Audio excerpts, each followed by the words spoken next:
Hello my dear friends, क्या आप depression के शिकार हैं? यानी आपको अवसाद की समस्या है? यदि हाँ, तो फिर आप या तो बहुत ज़्यादा सोना चाहते होंगे, या आपको नींद नहीं आ रही होगी, या आपकी भूख मर गई होगी, या आपको बहुत अधिक खाने की इच्छा होती होगी। आपको बंद कमरे में रहने का मन करता होगा, अंधेरे में रहने का मन करता होगा, किसी से बोलने की इच्छा नहीं होती होगी, किसी से मिलने की इच्छा नहीं होती होगी, कुछ काम ना करने की इच्छा होती होगी। बस यूं ही आप बेकार में अपना जीवन व्यतीत कर रहे होंगे, या कभी कभी आप ये भी सोच रहे होंगे कि ये जीवन जीने का क्या फ़ायदा। यदि हाँ, तो आप डिप्रेशन या अवसाद की स्थिति से ग्रसित हैं। और इस वीडियो में मैं आपको कुछ ऐसी टेक्निक्स बताने वाला हूँ जिससे आप इस डिप्रेशन से बाहर आ सकें। यदि आप इस समस्या से ग्रसित हैं तो ये वीडियो आपके लिए ही है। मैं चाहूँगा आप ये वीडियो अंत तक देखें और इसे लाइक और शेयर करें, ताकि ये उन लोगों के पास भी पहुँचे जिन्हें इसकी आवश्यकता है। और यदि आप मेरे चैनल पर नए हैं तो इसे सब्सक्राइब भी करें और बेल आइकन को भी प्रेस कर लें।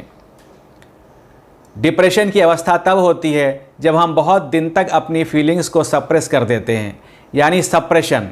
यही सप्रेशन आगे चल के डिप्रेशन का रूप ले लेता है। सप्रेशन मतलब जब हम अपनी बात किसी को नहीं बता पाते, किसी को व्यक्त नहीं कर पाते, या किसी के प्रति गुस्सा है हम वो व्यक्त नहीं कर पाते, उसे हम अपने अंदर ही दबा लेते हैं। या किसी के प्रति हमें कुछ बात बोलनी है लेकिन हम नहीं बोल पा रहे किसी कारणवश, और वो हमने अपने अंदर ही दबा के रख लिया है, और इस कारण ये इमोशंस हमारे अंदर सप्रेस हो गए हैं। और इसकी वजह से आपके शरीर में अनेक प्रकार की बीमारियां आना शुरू हो गई हैं, या आप अधिक गुस्सैल हो गए हैं, आपको अधिक क्रोध आना शुरू हो गया है, और उसके कारण आपके बाहर की ज़िंदगी भी प्रभावित होने लगी है। यानी इस सप्रेशन की वजह से या तो आपका इंटरनल वर्ल्ड या आपका एक्सटर्नल वर्ल्ड, या दोनों ही प्रभावित होना शुरू हो गए हैं। और ये बहुत ही जटिल अवस्था है, क्योंकि ये आपको दोनों तरफ से नुकसान पहुंचा रही है। तो अब इस सप्रेशन की अवस्था से दोस्तों हम कैसे निकलें? तो पहला तरीका है कि आप किसी ट्रस्टवर्दी आदमी को खोजें। वो आपका पर्सनल भी हो सकता है या कोई प्रोफेशनल भी हो सकता है। आप किसी ऐसे प्रोफेशनल को पकड़ें, या किसी ऐसे दोस्त को, या किसी ऐसे पर्सनल जानकार को आप अपनी बात कहें जिससे आप ट्रस्ट करते हों, जिस पे आप भरोसा करते हों। ऐसा करने से आपका मन शांत होगा, आप हल्का फील करेंगे, और फिर आप इस धीरे धीरे अवसाद की स्थिति से बाहर आ पाएंगे। यदि आप इसको करने में अक्षम हैं तो दूसरी टेक्निक है कि आप कहीं ऐसे एकांत जगह जाएं और अपने मन की जो व्यथा है, अपने मन की जो पीड़ा है, जो आपको परेशानी है, वो किसी पेड़ पौधे से या किसी जानवर से कहें। आपको ये लगेगा कि क्या बेवकूफ़ी की बात है, लेकिन ऐसा करने से आपका मन बहुत शांत होगा। भले ही ये वन वे कम्युनिकेशन होगा, लेकिन आपका मन हल्का हो जाएगा, आपको शांति का अनुभव होगा, और धीरे धीरे आपकी परेशानी खत्म होना शुरू हो जाएगी। यदि आप इसको भी नहीं कर सकते हैं तो फिर अगला तरीका है कि आपको जो चीज़ परेशान कर रही है, जो आप ने अपने अंदर जिस फीलिंग को दबा रखा है, उसको आप किसी नोटबुक पर, किसी डायरी पर लिखना शुरू करें। दोस्तों, जब आप ये चीज़ लिखना शुरू करेंगे तो आपके मन में जो भावनाएं दबी पड़ी हुई हैं वो धीरे धीरे बाहर निकलेंगी और उस डायरी या नोटबुक में जाना शुरू करेंगी।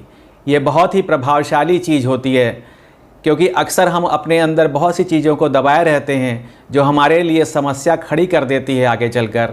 इसलिए उसे डायरी पर या किसी नोटबुक पर लिखें, और जब आप लिख दें तो उसको या तो आप फेंक दें, फाड़ दें, या उसे जला दें।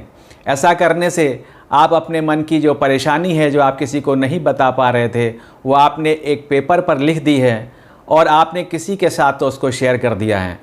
और आप यकीन मानिए, ऐसा जब आप करेंगे तो आपके मन में संतोष होगा, आपको शांति का अनुभव होगा।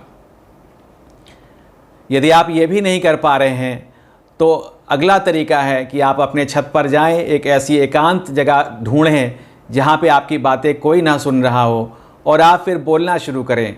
आप ऐसा कुछ भी ना बोलें जो लगे कि वो बहुत अक्लमंदी की बात है। आप कुछ भी फालतू की चीज़ें भी बोल सकते हैं, और जब आप फालतू की चीज़ें बोलेंगे, इसको हम जिब्रिश भी कहते हैं इस एक्सरसाइज को। जब आप जिब्रिश करना शुरू करेंगे तब भी आप अनुभव करेंगे कि आपके मन में शांति आना शुरू हो गई है और आपकी परेशानी धीरे धीरे ख़त्म होनी शुरू हो गई हैं। आशा कर रहा हूँ आपको इस वीडियो में दी हुई जो टेक्निक्स हैं वो अच्छी लगी होंगी। यदि हाँ तो इसे लाइक और शेयर करें और मेरे चैनल को सब्सक्राइब भी करें। Thank you friends.